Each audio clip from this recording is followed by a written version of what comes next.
കുറച്ച് കഴിഞ്ഞപ്പോൾ അതാ സിംഹവും ചത്ത് കിടക്കുന്നുണ്ട് അവിടെ. സിംഹം ചത്ത് കിടക്കുന്നിടത്ത് മറ്റു കാൽപ്പാട് കാണാൻ തുടങ്ങി. അവിടെയും മണി കണ്ടില്ല. അപ്പോൾ ആ കാൽപ്പാടിനെ പിന്തുടർന്നുകൊണ്ട് ഭഗവാൻ നടന്ന് നടന്ന് ഒരു ഗുഹാമുഖത്താണ് എത്തിയത്. ആ ഗുഹാമുഖത്ത് എത്തിയ ഭഗവാൻ വിചാരിച്ചു, എല്ലാവരോടുമായിട്ട് പറഞ്ഞു, ഇവിടെ കാത്തു നിൽക്കൂ, ഗുഹയുടെ ഉള്ളിലെ എന്ത് അപകടമാണെന്ന് അറിയില്ല, അത് ഞാൻ നോക്കിക്കോളാം എന്ന് പറഞ്ഞ് ഭഗവാൻ അകത്തേക്ക് പ്രവേശിച്ചു. ഭഗവാൻ അകത്തേക്ക് പ്രവേശിച്ചപ്പോൾ കണ്ടത് ഈ സ്യമന്തകമണി അതിൻ്റെ ആ ഒരു പ്രഭ, അതിൻ്റെ ആ ഒരു വെളിച്ചം കൊണ്ട് അതിലൊരു കൗതുകം തോന്നി ഒരു പെൺകിടാവ് അതിങ്ങനെ ഉരുട്ടി അങ്ങോട്ടും ഇങ്ങോട്ടും ഒക്കെ തട്ടി കളിക്കുന്നതായിട്ടാണ് കണ്ടത്.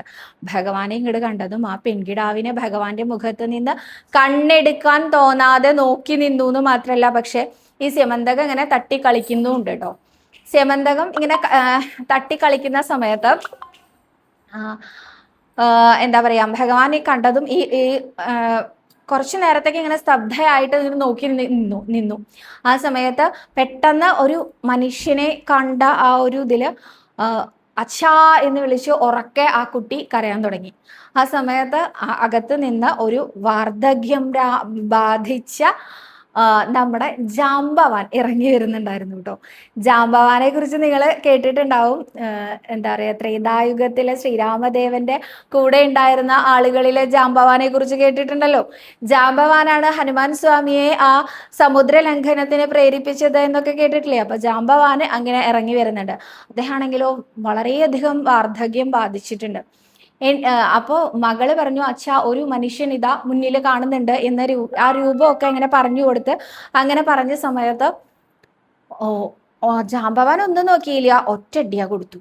നല്ല ഊക്കില് ഒരു ഇടി. ഭഗവാൻ വിചാരിച്ചു തരക്കേടില്ല കേട്ടോ, ഇത്രയും പ്രായമായിട്ടും ഇദ്ദേഹത്തിന്റെ ഒരു ഇടി എനിക്ക് താങ്ങണമെങ്കിൽ ഒന്നുകൂടി ഒന്ന് എന്താ പറയാ ആലോചിക്കണം, അത്രയും ബുദ്ധിമുട്ടുണ്ട് എന്ന്. തിരിച്ചു കൊടുത്തു 2 അടി. അപ്പോൾ ജാംബവാൻ മറിഞ്ഞു വീണ ജാംബവാൻ എഴുന്നേറ്റ് വന്ന് വീണ്ടും ഇടിച്ചു, വീണ്ടും തിരിച്ചിടിച്ചു.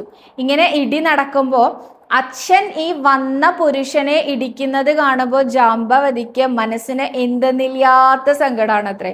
ജാംബവാന്റെ പുത്രിനെയാണ് കേട്ടോ നേരത്തെ കണ്ട ആ ഒരു പെൺകിടാവ്. ജാംബവതിക്ക് എന്തെന്നില്ലാത്ത സങ്കടമാണ്. എന്നാൽ അച്ഛനെ തിരിച്ചടിക്കുമ്പോഴോ അയ്യോ എൻ്റെ അച്ഛനെ അടിക്കണ്ട എന്നുള്ള ആ ഒരു ഭാവവും. എന്തായാലും ചുരുക്കി പറഞ്ഞ ജാംബവതി കഷ്ടത്തിലായി കേട്ടോ. അപ്പോ ഈ സമയത്ത് ഗുഹാമുഖത്ത് നിന്നിരുന്ന ആളുകൾ ശ്രീകൃഷ്ണൻ ചിത്തപ്പേര് കാരണം ഗുഹ പ്രവേശം ചെയ്തു എന്ന രീതിയിലായി കഥകൾ. അങ്ങനെ ദ്വാരകയില് പ്രചരിക്കാൻ തുടങ്ങി. അങ്ങനെ ദ്വാരകയിലെത്തി പറഞ്ഞപ്പോൾ എല്ലാവർക്കും വിഷമായി. ഭഗവാൻ തിരിച്ചു വരാൻ വേണ്ടി അവരെ ഭദ്രകാളിയെ ഉപാസിച്ചു എന്നും കൂടി പറയാറുണ്ട് കേട്ടോ.